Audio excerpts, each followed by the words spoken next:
Welcome back to my channel Sahu science classes. मैं हूं आपकी नीरू मैम। और जैसा कि बोर्ड्स के एग्ज़ाम बहुत पास आने वाले हैं, ठीक है, तो मैंने सोचा कि क्यों ना अब बोर्ड्स के लिए तैयारी शुरू कराई जाए।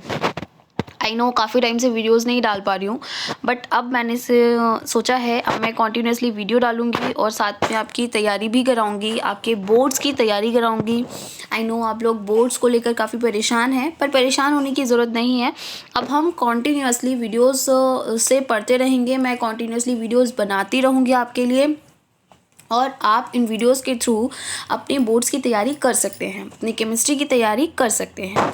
तो अब मैं न्यू अवतार की सीरीज़ स्टार्ट करने वाली हूँ। जैसा कि आप सब देख रहे हैं मेरे सामने क्या है, अवतार है, और मैं अवतार की सीरीज़ जो है वो स्टार्ट करने वाली हूँ। अवतार से ही अब मैं आपको पूरा केमिस्ट्री की तैयारी कराने वाली हूँ, क्योंकि आप सब जानते हैं कि जितने इंपॉर्टेंट क्वेश्चंस होते हैं वो सब अवतार में प्रेजेंट होते हैं। इसके अलावा मैं अनसॉल्व में से क्वेश्चंस को चेक करती रहूँगी, और अगर मुझे ऐसा लगेगा कि कोई क्वेश्चन जो कि अनसॉल्व में दिया हुआ है लेकिन अवतार में नहीं है तो मैं उसे ऐड कर दूंगी। बट ऐसा नहीं होता है, मोस्टली सारे क्वेश्चन जो भी अनसॉल्व में होते हैं, जो भी प्रीवियस पेपर्स में क्वेश्चन होते हैं, वो सब अवतार में होते हैं। तो इसलिए मैं अवतार स्टार्ट कर रही हूँ। बहुत सारे बच्चों की डिमांड होती है अवतार, और बहुत सारे बच्चों की चॉइस होती है अवतार, और मेरी भी चॉइस है अवतार, क्योंकि मुझे भी अवतार का पैटर्न और अवतार के क्वेश्चंस अच्छे लगते हैं अकॉर्डिंग टू बोर्ड्स। तो इसलिए मैं अवतार की सीरीज़ स्टार्ट कर रही हूँ।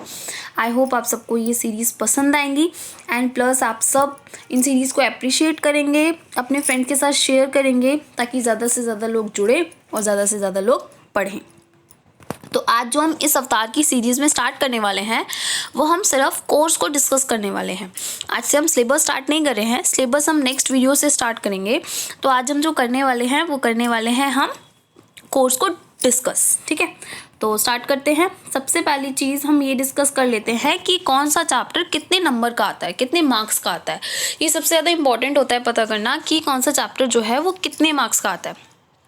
तो सबसे पहली चीज़ कि हमारा जो सबसे पहला चैप्टर है विच इज़ ठोस अवस्था, सॉलिड स्टेट, जो कि आप देख रहे हैं 5 नंबर का आता है। कितने नंबर का आता है? 5 नंबर का, ठीक है। सबसे पहले हम वो कोर्स डिस्कस कर लेते हैं जो कि हमारे पास इस समय पर बोर्ड्स में अवेलेबल है। उसके बाद हम वो कोर्स देख लेते हैं, वो सिलेबस देख लेते हैं जो कि बोर्ड से हटा दिया गया है, ठीक है। सबसे पहली चीज़, ये जो ठोस अवस्था है वो कितने मार्क्स का है? 5 मार्क्स का, 5 मार्क्स का। इसके बाद आपका सेकंड चैप्टर आता है सॉल्यूशन, जो कि है 7 मार्क्स का, काफ़ी नंबर का आता है ये।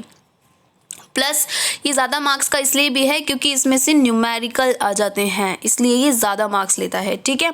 और न्यूमेरिकल की वजह से ये ज़्यादा मार्क्स ले लेता है, और न्यूमेरिकल की वजह से आपको इसमें पूरे मार्क्स मिलने के भी चांसेस होते हैं, ओके।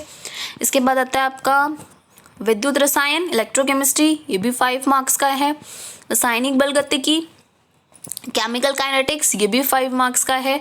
पृष्ठ रसायन, सरफेस केमिस्ट्री, ये भी 5 मार्क्स का है। इसके बाद बहुत इंपॉर्टेंट पी ब्लॉक एलिमेंट्स, ये भी आपका 7 मार्क्स का है। काफ़ी अच्छे मार्क्स देता है ये आपको, और काफ़ी जितने भी लॉन्ग क्वेश्चंस हैं वो सब इसमें से बन जाते हैं। इस चैप्टर में से काफ़ी लॉन्ग क्वेश्चंस बन जाते हैं, लाइक सल्फ्यूरिक एसिड्स के लिए हो गए, या फिर प्रयोगशाला विधियाँ हो गई बनाने की, अमोनिया को बनाने की, नाइट्रिक एसिड को बनाने की, इन सब को बनाने की जो विधियाँ हैं वो सब इसमें आ जाती हैं, और इसमें से लॉन्ग क्वेश्चंस फॉर्म हो जाते हैं, ठीक है।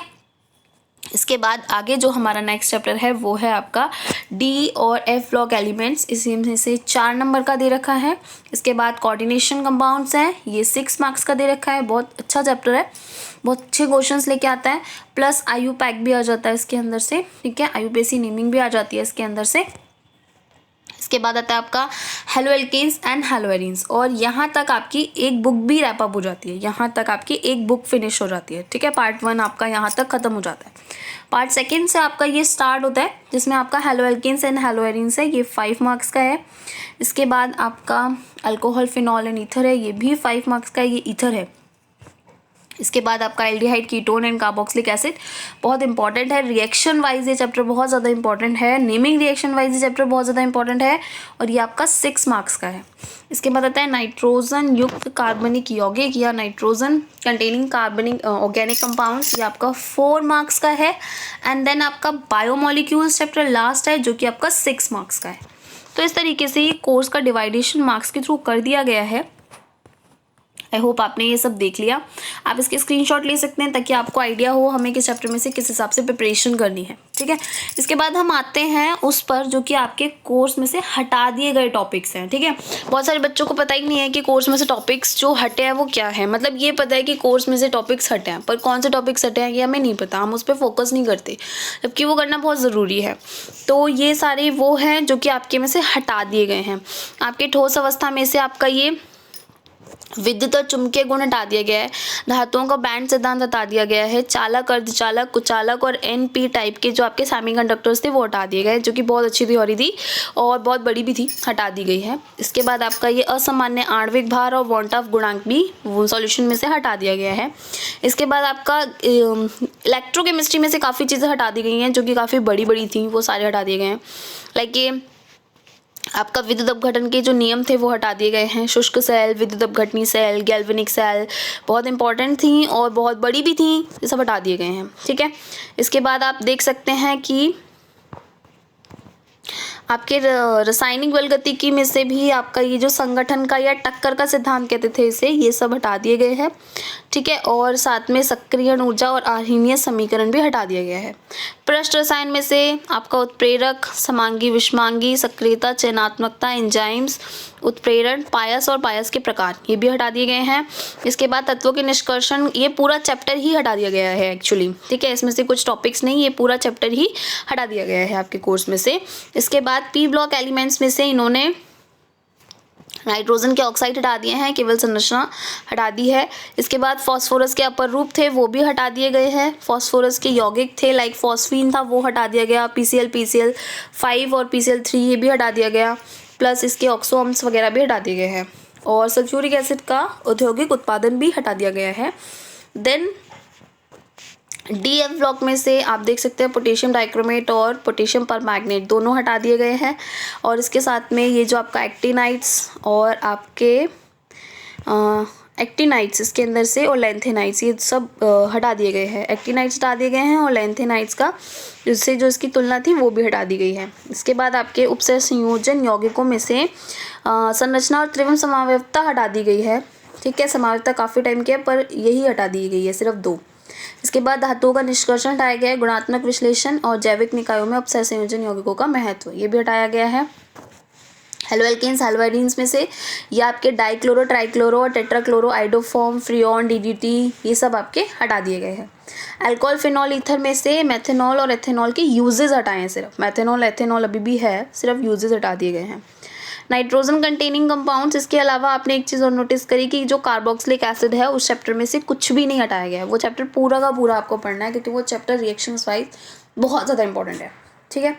इसके बाद नाइट्रोजन कंटेनिंग कंपाउंड्स हैं तो उसमें साइनाइड और आइसोसाइनाइड हटा दिया गया है। डाइएजोनियम सॉल्ट भी इसके अंदर से हटा दिया गया है। कार्बोहाइड्रेट्स में से आपका ओलिगोसैकेराइड और पॉलीसैकेराइड्स ये हटा दिए गए हैं। प्रोटीन्स, एंजाइम्स, विटामिन्स, वर्गीकरण ये सब हटा दिया गया है। ये आपका पॉलीमर पूरा चैप्टर हटा दिया गया है। इसके अलावा आपका दैनिक जीवन में रसायन ये भी आपका पूरा चैप्टर हटा दिया गया है। तो इस तरीके से आपके 3 चैप्टर जो है वो पूरे हटा दिए गए हैं। एक तो तत्वों का निष्कर्षण, एक बहुलक और एक दैनिक जीवन में रसायन, ये पूरे चैप्टर ही क्रॉस कर दिए गए हैं। तो इस तरीके से ये आपका अवतार की सीरीज़ में हमने सबसे पहली चीज़ शुरू करी है कि आज हमने कोर्स डिस्कस किया है, प्लस हमने ये डिस्कस किया है कि कितने मार्क्स का आएगा, कौन सा चैप्टर और क्या क्या हटाया गया है, ठीक है। तो आज जो हम इतना ही पढ़ रहे हैं, नेक्स्ट में हम स्टार्ट करेंगे सॉलिड स्टेट, आपका फर्स्ट चैप्टर जो कि है आपका सॉलिड स्टेट, वो स्टार्ट करेंगे। इसके अलावा हम स्टार्ट करने वाले हैं अब नेमिंग रिएक्शंस। मैं अब स्टार्ट करने वाली हूँ, मैं वीडियोस बनाऊंगी अब आपके नेमिंग रिएक्शंस पे। नेमिंग रिएक्शंस इन सेंस कि सिर्फ और सिर्फ नेमिंग रिएक्शंस पढ़ेंगे। याद करने में जो सबसे ज़्यादा रिएक्शंस को दिक्कत आती है वो आती है नेमिंग रिएक्शंस को, और नेमिंग रिएक्शंस जो होती हैं वो बहुत ज़्यादा इंपॉर्टेंट भी होती हैं, ठीक है। तो अब हम जो नेक्स्ट सीरीज स्टार्ट करेंगे वो हम नेमिंग रिएक्शंस पे स्टार्ट करेंगे, प्लस हम इनको याद करने की ट्रिक भी देखेंगे कि इनको याद कैसे किया जा सकता है जल्दी से जल्दी, ठीक है। और इसके अलावा हम ये भी पता करेंगे आपके पास जो सबसे टफ क्वेश्चन होते हैं वो होते हैं कैसे प्राप्त करोगे, ठीक है। तो उन कैसे प्राप्त करोगे की सीरीज़ को भी हम स्टार्ट करेंगे और आपकी इन प्रॉब्लम्स को सॉल्व किया जाएगा, ताकि जो रिएक्शंस हैं जिनको देख के आपको डर लगता है उनको सॉल्व किया जा सके, ठीक है। तो मिलते हैं नेक्स्ट वीडियो में, पर उसके लिए क्या करना पड़ेगा, चैनल को सब्सक्राइब करना पड़ेगा और वीडियो को लाइक करना पड़ेगा, फ्रेंड के साथ शेयर भी करना पड़ेगा, ताकि ज़्यादा से ज़्यादा आप देख सकें और ज़्यादा से ज़्यादा मैं वीडियो बना सकूँ। तो मिलते हैं नेक्स्ट वीडियो में। Till then good bye.